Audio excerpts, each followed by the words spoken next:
Hey guys, welcome back to the shop. I thought I'd try and do some more of the wiring video here. I'm going to do the wire that goes from one of the audio connections on the primary display to the audio panel. This is a shot of the G3X manual, which shows us where pin number 1 is a mono audio output high. And that's going to go to the GMA audio panel on pin 29, and then the pair or the match to that is down here on pin 18, mono audio out low, and that's going to go to the GMA on pin 43. This is another one of the alert audio things. I'm not sure why there's so many. I mean, that's understanding all the detail of this is nearly impossible for a home builder, I think. I'm not sure how. I'm sure the technicians at Garmin maybe understand all the detail of this, but so it's one of those things you have to just kind of like take it for granted. That's how it is, and move on. Otherwise, I'll just be stuck here forever. So then let's try and find in the audio panel the detail about that, and it is right here. This is actually, there's a few pages that start before where we're at here, but anyway, this is the detail for alert audio. This is a table, and this is typical of all of Garmin's documentation. They'll have the overview of the entire connector, and then here you see that they don't show every pin on that connector, just the pins that are associated with alert audio input output. Again, this is on the the audio panel document, and table 4-8 alert audio. And so then down here we see that for alert audio 3, and then I guess this is the low. I don't understand that either, but so it could probably be multiple channels, but it is what we want. It's alert 3 and alert 3, the high and the low. It's the mono audio, or the alert audio, if you want to call it that. So here you see they actually call it alert 3 audio input. And in the ground reference, they're saying that it's good for 3 and 4. So that's what we're going to hook up. It's a 2-wire shielded, and I'm going to probably edit the video here, and I'll get the camera set up, and I'm going to show you stripping the wire and putting on the pins. I happened to find another piece of cable from my, it was actually what was pre-wired on my 6 from Pacific Coast, which actually had the correct pins installed, so I had to shorten it, I'm sure, for the 6, but so we'll use that. It's partly done, but you'll get the idea. We'll see you in a bit. Okay, I got the camera set up at the bench where I'm going to do the wire stripping and all that. This is a shot of the Garmin G3X, or the GMA audio panel installation manual, and it shows those 2 pins from the audio panel, 29 and 43, alert 3 audio in high and low. And here, this is kind of important, all of the audio that you do is grounded typically at the audio panel, but the bottom line is that you only attach it to the back shell at one end or the other, not both. That's going to create a loop, and that will create feedback, I think, is the problem that it can create. So this symbol, and you find this in all of Garmin's documentation, this symbol with the triangle and the S means that it is a shield ground at the connector for this appliance, which is the audio panel. And this one without the triangle S means that it floats. So the entire length of the wire is shielded, but at the end of it, at wherever this goes, which is going to be to the flight display, the PFD1, it floats. So it's just, you'll strip it off, and you'll kind of see that, although I'm going to be doing this end, but you strip it off, and that's what we see here. So now I'll show you what I found. This is my wire that I kind of got lucky. I'm going to be able to reuse this. So that's exactly what we have here.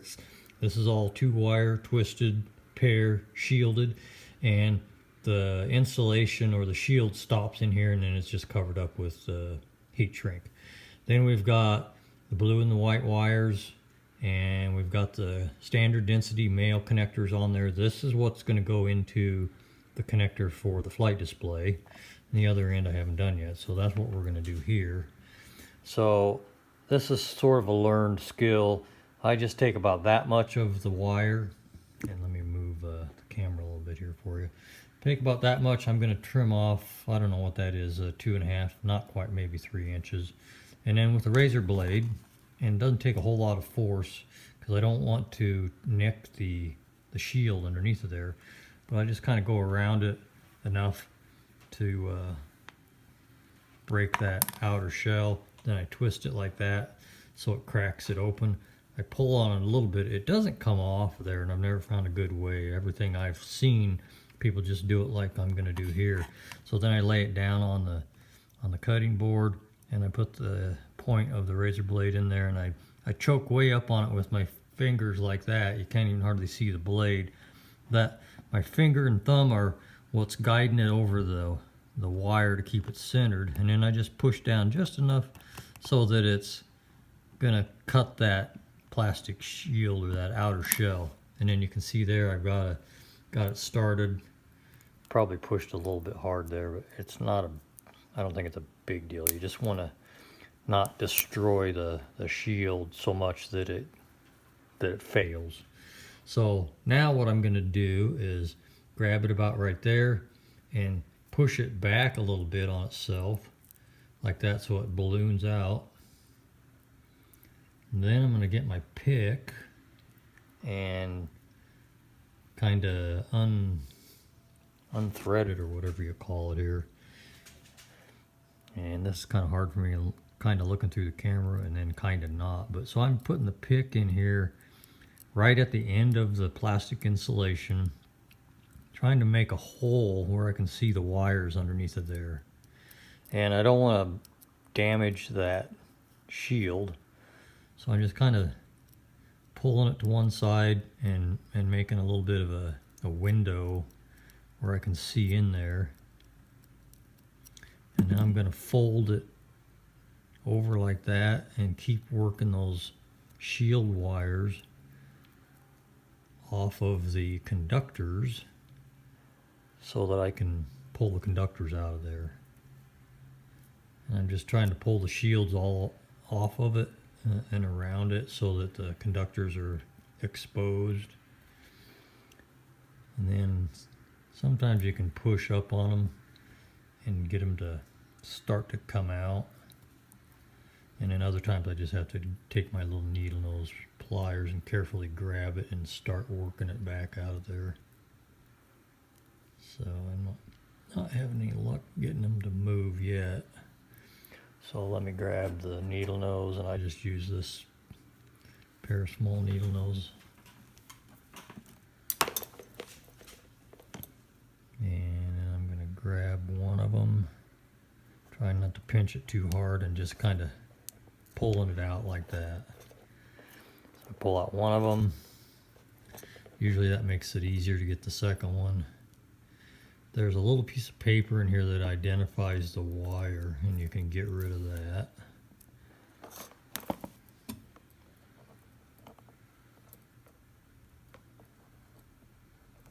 And then sometimes I can grab that with my fingernails and pull it out. Go ahead and grab it with the pliers again. Trying to be careful not to damage any more of the shield than I have to. So there I've got the two conductors, and this is 2 conductor or 2 wire shielded twisted pair. And I'm just kind of repairing this because I'm gonna keep this and use that. That's the shield. I'm just kind of massaging it back into a nice piece of, it becomes basically a wire that I'm going to put a connector on, and I'm not going to show you that right now, but you can see what I would do at the end of this, and I just wait until I'm ready to put them all together because there'll be multiple shields that I'm going to probably combine 2 per connector, and then those connectors get attached to the ring terminal gets attached to the back shell, Actually, on this side, there's two connectors for this. This is a 9-pin that will probably be for the one of the displays. So we got this out of there. I've got the white and the blue, and that's what we start with, or that's where we're at now.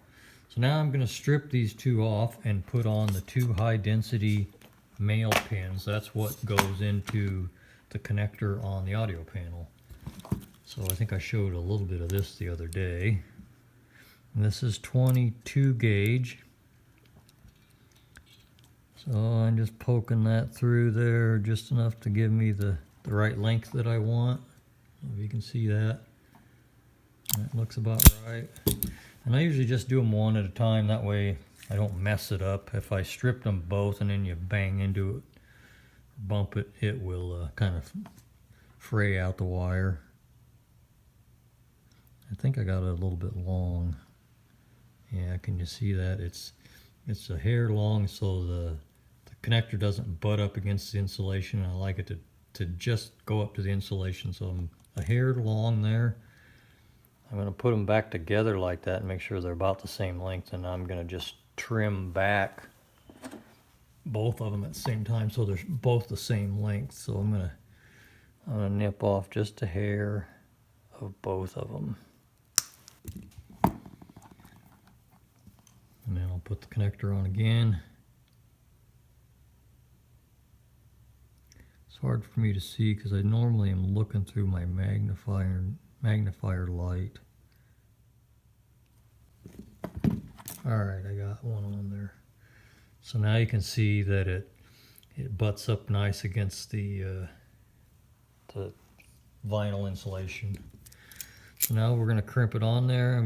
This is the high density, so it's going to bottom out and disappear in there. But I go ahead and crimp it. It's probably too far back this way. But then what I do is, now it's connected and it'll probably stay on there if I tug it. Now I'm going to put it back in there, pull it out so I just expose the connector, and then I crimp it again. I just put the double crimp on it. You don't have to do that on the standard density because they fit better. And like I said the other day, I think you can get a different insert that goes in there that is designed to work with the high density pins. And I just get by with what I got. There's a few of these high density, but I mean they're not all of the connectors that you're going to do are not high density, but there are quite a few of them. So here's the second one. Another high density male pin. Do this under the light so I can see. And that one I got lucky and it went right on. And crimp it again. Put it in, bottom out, and pull out just a hair and crimp it. So now I've got those two, and I've got my connector.